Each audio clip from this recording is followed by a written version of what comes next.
Tae-ho Kim stood at the tall windows of New Busan Station and watched the morning sun rise over the alien mountains. The orange light painted the sky in beautiful colors that reminded him of Earth sunrises. Even though this world was 47 light-years from home, he sipped his coffee and smiled as he watched children run through the parks below. Some of those kids had never seen Earth. This colony was their home. New Busan had grown from a small outpost to a thriving city of over 2 million people in just 30 years. The farm stretched beyond the horizon, growing food for dozens of worlds.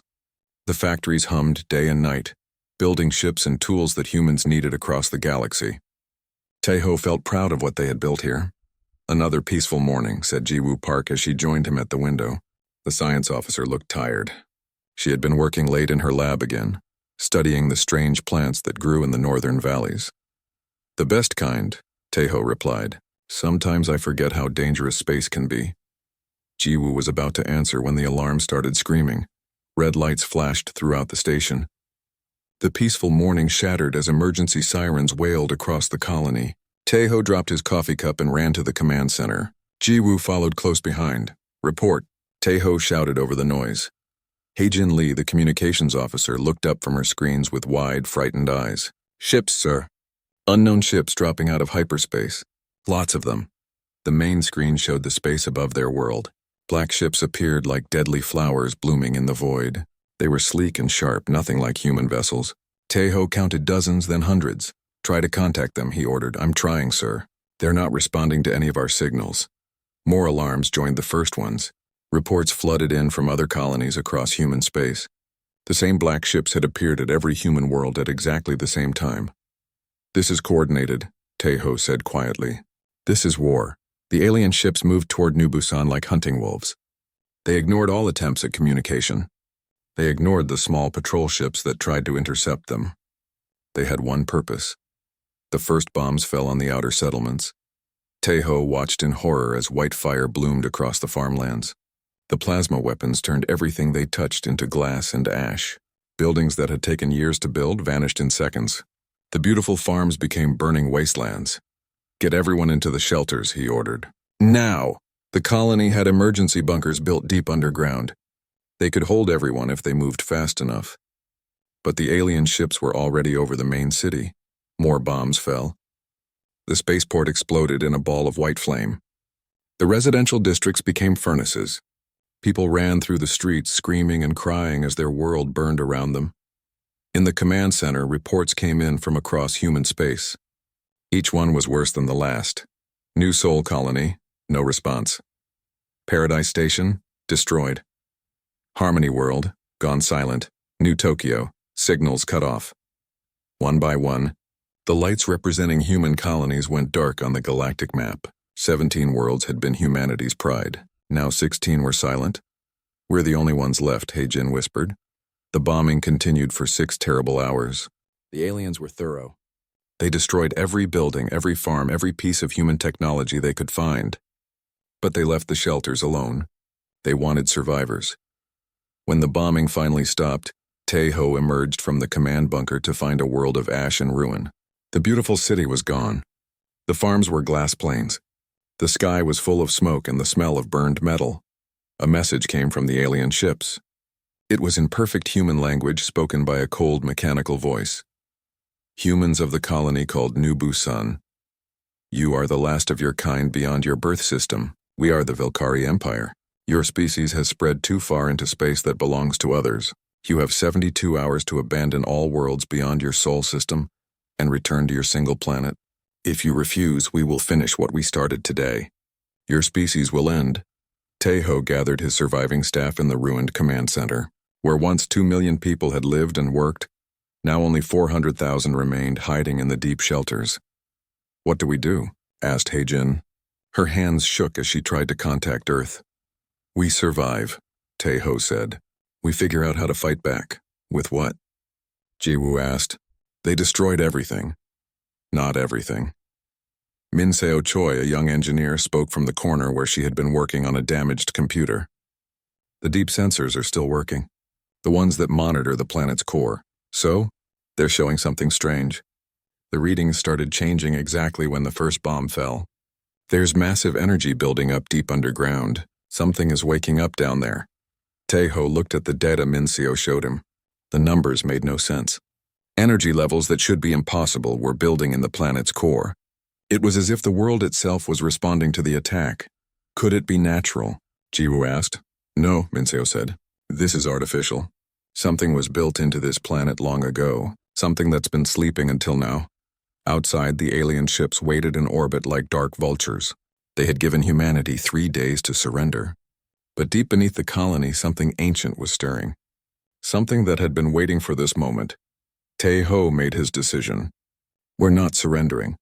We're going to find out what's down there, and we're going to make them pay for what they did to our people. The survivors of New Busan had lost their homes, their friends, their beautiful world, but they had not lost their hope. Something was awakening beneath their feet, something that might change everything. The war for humanity's future was just beginning. The emergency meeting room beneath Geneva buzzed with frightened voices. Earth's leaders had gathered in the deepest bunkers they could find, waiting for news from the colonies.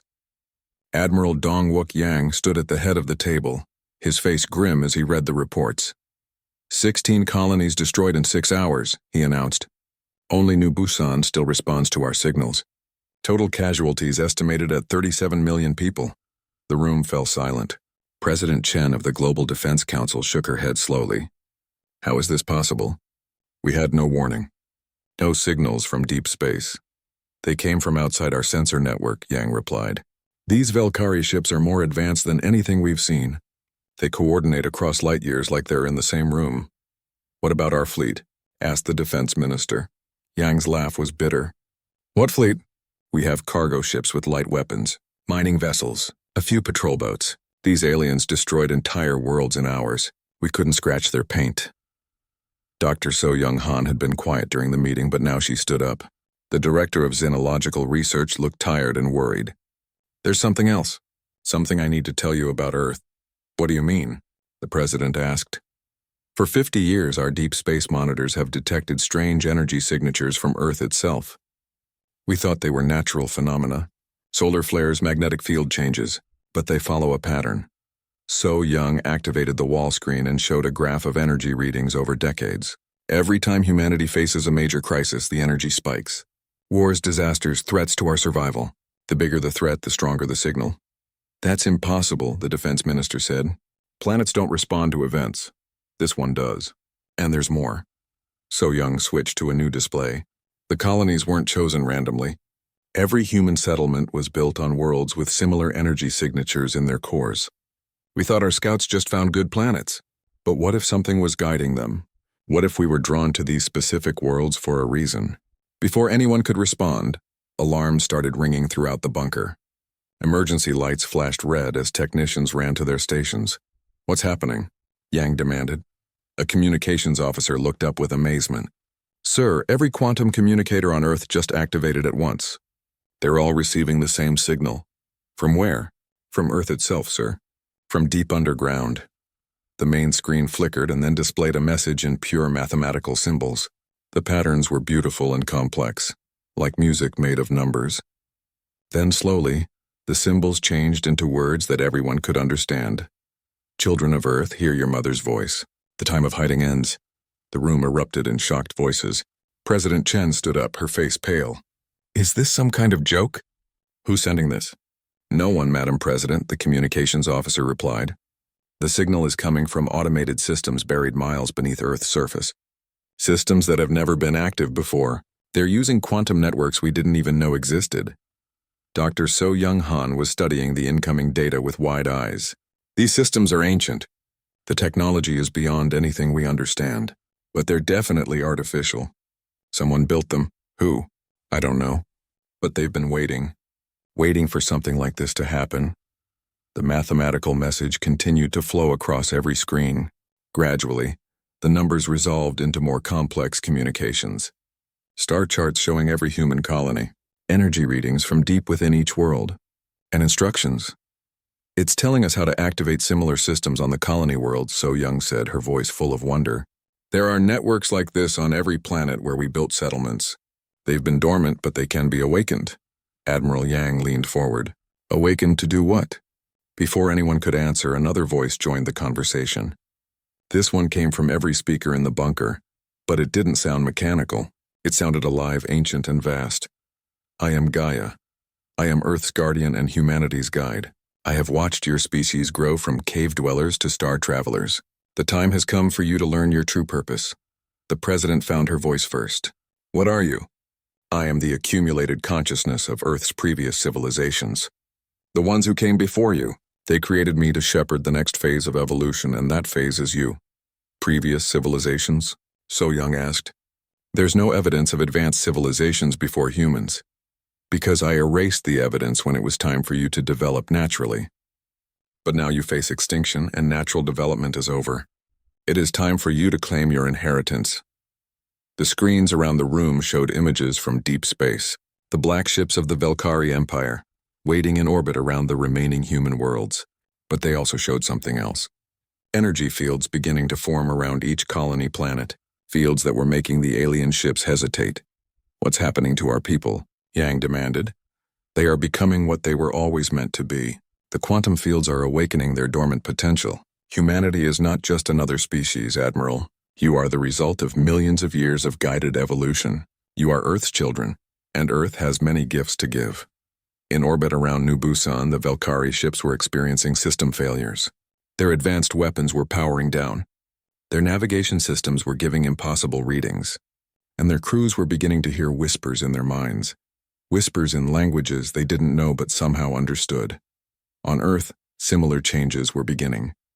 People in cities around the world reported strange dreams. Scientists found their laboratories filled with equipment they didn't remember building, and in the deepest military bunkers, ancient machines were rising from bedrock that had been solid for millions of years. What do you want from us? The president asked. I want you to save the galaxy, Gaia replied. The Velkari represent a pattern that repeats throughout space and time.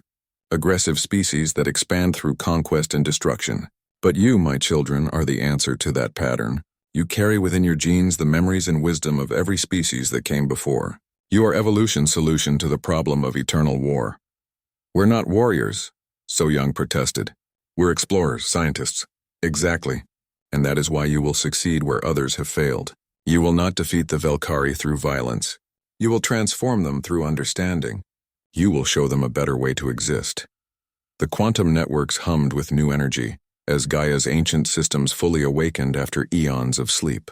On 17 worlds, including Earth, the hidden machinery of evolution was coming online. Humanity's real journey was about to begin, but first they had to survive the next 72 hours. Sang-Min-Oh had been digging in the ruins of ancient Rome when the earthquake started. The archaeologist watched in amazement as the ground split open and something metal gleamed in the depths. All around the world, similar events were happening. Ancient sites were cracking open to reveal technology that shouldn't exist. Professor Oh, you need to see this, his assistant called from the edge of the new crater. Sang-Min climbed down carefully. The metal structures below were smooth and perfect, unmarked by time. Strange symbols glowed along their surfaces, pulsing with soft blue light. As he approached, the symbols changed, becoming letters he could read. Welcome, children of the fifth cycle, the text said. Your education begins now. Similar discoveries were happening everywhere. In Egypt, the pyramids revealed hidden chambers filled with crystalline computers. In China, ancient mountains opened to show vast underground cities. Every major archaeological site on Earth was transforming, revealing the true history that had been hidden for millions of years. On New Busan, Min Seo Choi watched her screens in wonder as the planet's core energy reached levels that should have torn the world apart. Instead, something was rising from the depths. Massive structures were pushing through kilometers of rock and soil, emerging into the light for the first time in ages. What are those things? Taeho asked as he joined her at the observation post. The structures were beautiful and strange. They looked like crystal trees, reaching toward the sky with branches that sparkled in the sunlight. As they grew, the air around them began to shimmer with an energy that made everyone feel stronger and more alert. They're not weapons, Jiwoo reported from her scanner station. They're generating some kind of field. It's affecting our biology. How? Brain activity is increasing. Reaction times are getting faster. And there's something else. People near the structures are starting to report new sensations, like they can feel things that aren't there. The Velkari ships in orbit were having problems. Their sophisticated sensors couldn't lock onto the human colony anymore. The energy field was creating interference patterns that confused their targeting systems. Worse, their crews were beginning to experience headaches and strange visions.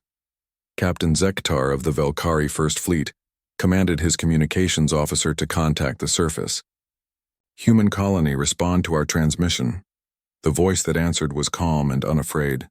It was Taeho Kim, but he sounded different, more confident, more aware. "We hear you, Velkari. What do you want to know?"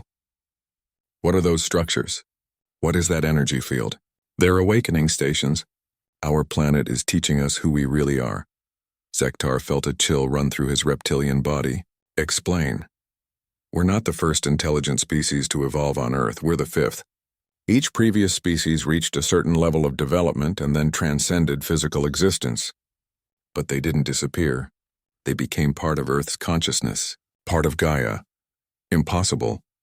Each cycle, the planet preserves the best of what came before and guides evolution toward something better. We carry the memories of 4 previous civilizations in our genetic code. We just never knew how to access them. On Earth, Yujin Kang was experiencing this awakening firsthand. The military engineer had been studying the new structures emerging from beneath the Pentagon, when suddenly her mind filled with knowledge that wasn't hers. She understood technologies that humanity hadn't invented. She could see patterns in space and time that had been invisible before. "Sir, I can fix our defense grid," she told Admiral Yang. "I know how to upgrade our weapons. The knowledge is just there." Yang looked at the plans she was drawing. They were beyond anything human science could achieve. But somehow they made perfect sense. "Where did you learn this?" "I didn't learn it. I remembered it. These technologies were developed by Earth's previous civilizations. The knowledge was stored in our DNA, waiting for the right trigger." Similar awakenings were happening to humans throughout the galaxy. Even those far from the awakening structures began to change. Jae-Sung Lim, a philosopher studying aboard a research station near Jupiter, suddenly found himself understanding the quantum nature of consciousness. His thoughts expanded beyond his individual mind, connecting to something vast and ancient. The changes weren't limited to Earth and the colonies. Human prisoners aboard Velkari ships began to manifest impossible abilities. They walked through force fields as if they weren't there. They knew things about their captors that no one had told them. Some began speaking directly into their captors' minds. Young Shin, a Velkari linguistics expert, was studying human language patterns when one of the prisoners spoke to her without moving his lips. The words appeared directly in her thoughts. "You don't have to be afraid," the human said. "We're not your enemies. We're your teachers." "What are you doing to me?" she thought back, amazed that communication was possible. "Showing you what you could become. Your species has been trapped in cycles of conquest and war for thousands of years. But there's another way to exist. A way where competition becomes cooperation. Where scarcity becomes abundance. That's impossible. Resources are limited. Territory must be claimed and defended. Only in 3-dimensional thinking. We're showing you how to exist in more dimensions than that. How to create rather than just take." The human prisoner began to glow with soft light. The walls of his cell became transparent to his touch. But instead of escaping, he remained, extending his consciousness toward Nayang with compassion and understanding. "Your empire believes in strength through domination, but the strongest force in the universe is evolution through cooperation. We can show you how to transcend the need for conquest." On New Busan, the crystal structures had finished growing. The energy field they generated now covered the entire planet. Every human within the field was experiencing rapid consciousness expansion. They could perceive quantum patterns, manipulate matter at the molecular level, and communicate through pure thought. But the most remarkable change was emotional. The fear and anger from the bombing was transforming into something else. Not hatred for their attackers, but compassion. They understood that the Velkari were trapped in old patterns of behavior, and they wanted to help break those patterns. "We should contact their fleet," Taeho told his council. "Not to threaten them, but to offer them a choice." "What kind of choice?" asked Heijin. "Evolution." The message they sent to the Velkari ships was simple. "You came here to destroy us because you fear what we represent. But we don't want to destroy you. We want to show you a better way to exist. A way where there are no enemies, only teachers and students. Will you learn with us?" The Velkari fleet hung in space above New Busan. their weapons useless against an enemy that refused to fight back. Their crews were beginning to change just from proximity to the human consciousness field. For the first time in their species' history, they were being offered something other than submission or death. They were being offered transformation. Hyunwoo Baek had been a simple miner on New Busan before the awakening. He spent his days digging deep tunnels and pulling minerals from the planet's crust. But when the crystal structures rose and the energy fields activated, everything changed. He was the first human to achieve complete quantum consciousness integration. Standing in the morning light beside one of the great crystal trees, Hyunwoo felt his awareness expand beyond his individual body.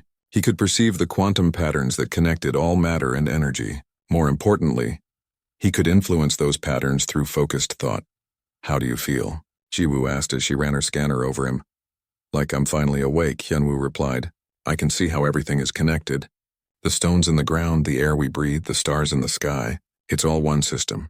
And you can manipulate it?" Hyunwoo smiled and gestured toward a pile of rubble left from the bombing.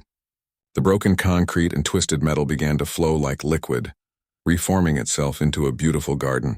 Flowers bloomed from what had been dead stone. Water fountains bubbled up from the reformed material. "Matter is just energy in a specific pattern," he explained. "When you understand the patterns, you can change them." The awakening was spreading beyond the colony worlds.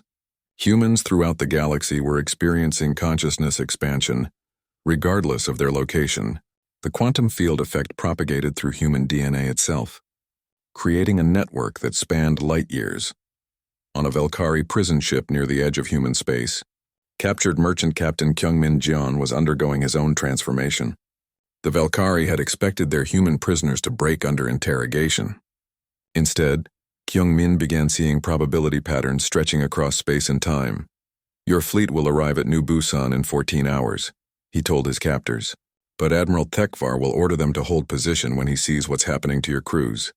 The Velkari interrogator, a cruel being named Greshtak, struck the human across the face. "You know nothing about our military plans.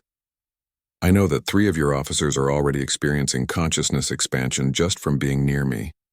I know that your weapons will fail when you try to use them against enhanced humans. And I know that you're afraid. Afraid of what? Of evolution. Of becoming something better than what you are now."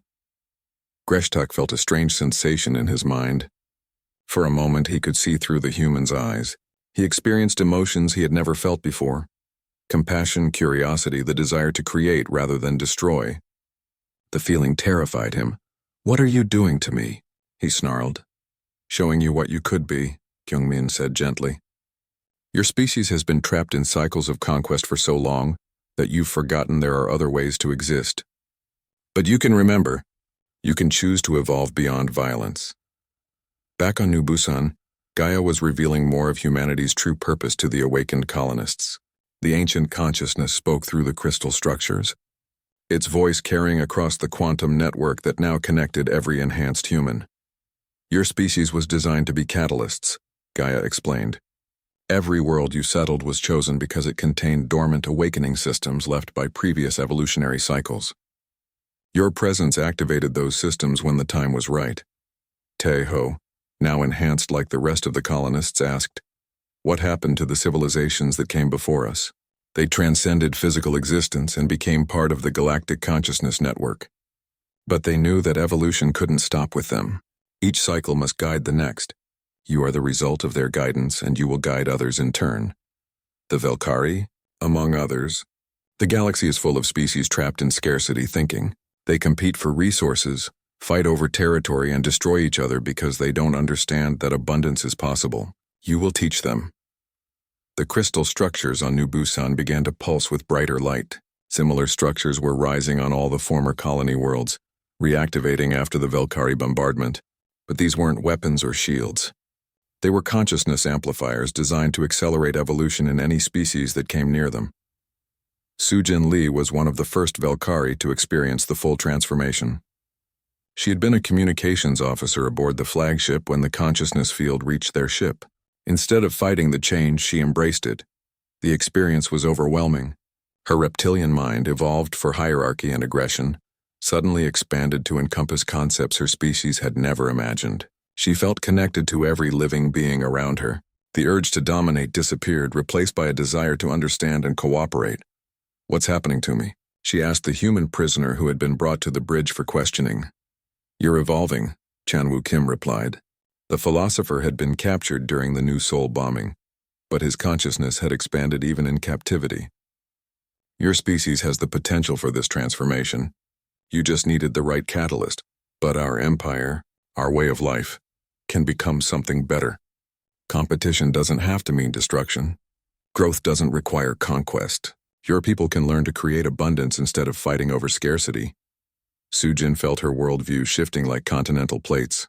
Everything she had believed about strength, territory, and survival was being revealed as primitive thinking. There were better ways to exist. She reached out with her expanding consciousness and touched the minds of her fellow crew members. What she shared with them wasn't force or domination, but invitation. An invitation to grow beyond what they had always been. The transformation spread through the Velkari fleet like a beneficial infection. Officers who had been planning humanity's extinction found themselves questioning the very concept of genocide. Soldiers who had never known anything but war began to imagine what peace might feel like. On Earth, the awakening was revealing humanity's deeper purpose. Ancient systems were teaching enhanced humans how to accelerate consciousness evolution in other species. They learned to project quantum fields that could trigger transformation in any sufficiently developed mind. Admiral Yang, now enhanced himself, understood the magnitude of what was happening. "We're not just defending humanity. We're defending the galaxy's future. If we can successfully integrate the Velkari, it proves that any species can evolve beyond violence. And if we fail?" asked Dr. So Young Han. "Then the cycle repeats. The galaxy remains trapped in endless cycles of conquest and destruction. But I don't think we'll fail. The system wouldn't have activated if we weren't ready." The first Velkari ships began landing on New Busan not as conquerors, but as students. Their crews, transformed by proximity to the consciousness field, wanted to understand what they were experiencing. They wanted to learn how to bring this evolution back to their own worlds. Hyunwoo was there to greet them. The former miner, now a being of expanded consciousness, extended his awareness to encompass the frightened aliens stepping onto the planet's surface. "Welcome," he said, speaking directly to their minds. "You've traveled far to get here, but the real journey is just beginning." The Velkari who emerged from the ships were different from the ones who had bombed the human colonies. Their faces showed wonder instead of aggression. Their minds radiated curiosity instead of hostility. "We came to destroy you," admitted Captain Zektar. "But we don't understand what we're feeling now. This isn't how conquest is supposed to work." "That's because this isn't conquest," Hyunwoo replied. "This is evolution, and evolution is always a choice."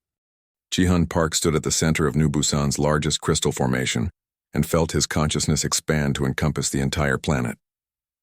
He was no longer just a human being. He was a focal point for planetary awareness, able to perceive and influence quantum patterns across the whole world. "This is what Gaia meant," he said to the gathered crowd of humans and Velkari. His voice carried not just through the air but directly into their minds. "We're not meant to stay individual beings forever. We're meant to become part of something larger." The integration was happening faster than anyone had expected.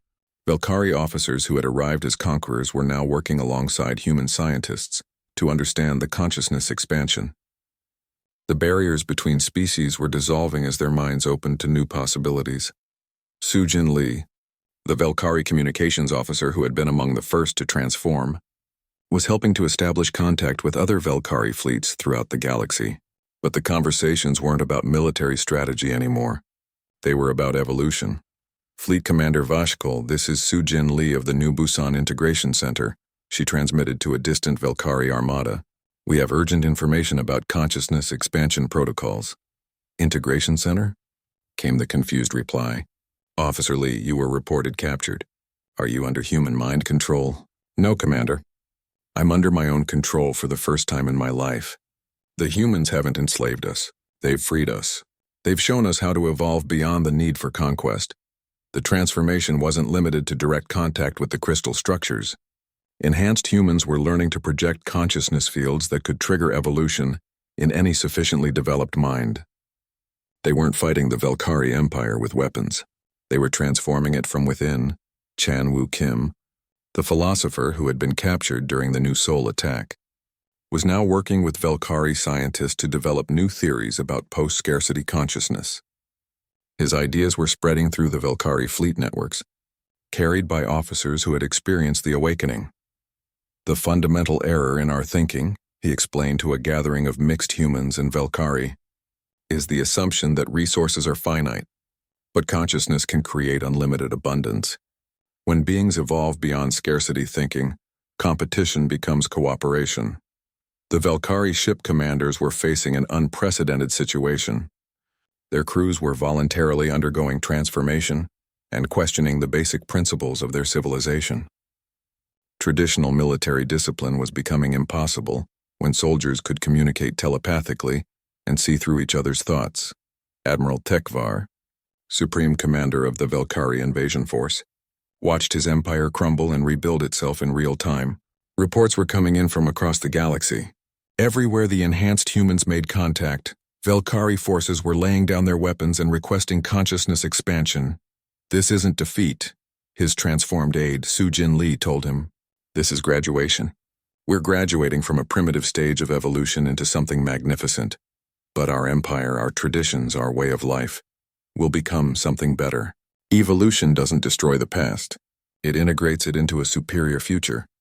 The changes were spreading beyond the military. On Velkari homeworlds, citizens were experiencing spontaneous consciousness expansion as the quantum field effects propagated through their communication networks.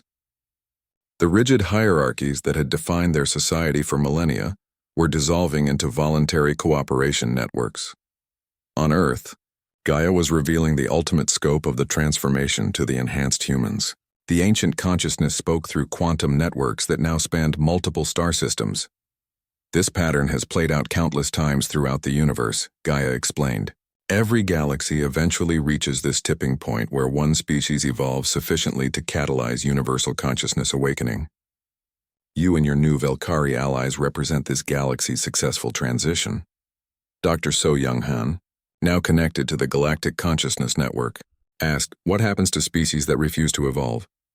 "They eventually destroy themselves through endless competition and resource wars. But most species, when offered genuine choice, choose growth over destruction. The Velkari are proving this once again." The proof was everywhere. Velkari worlds that had been preparing for total war were now requesting human consciousness expansion teams. Their military factories were being converted to create art and beauty instead of weapons. Their warrior castes were becoming explorers and teachers. The most remarkable transformation was happening on the Velkari capital world of Zeftar. The planetary government, which had ruled through fear and violence for thousands of years, voluntarily dissolved itself when consciousness expansion reached critical mass among the population. "We no longer need rulers and subjects," announced former Emperor Kreshval in a galaxy-wide broadcast. "We are all students now, learning to become something greater than what we were." The integration wasn't without challenges. Some Velkari fleets, too distant to experience the consciousness fields directly, were still following their original orders to destroy human settlements. But even these were being reached by transformed Velkari, who carried the awakening across space. Captain Zektar, who had commanded the original attack on New Busan, was now leading mixed human Velkari crews to make contact with resistant forces. His ship had been transformed from a weapon of war into a vessel of consciousness expansion.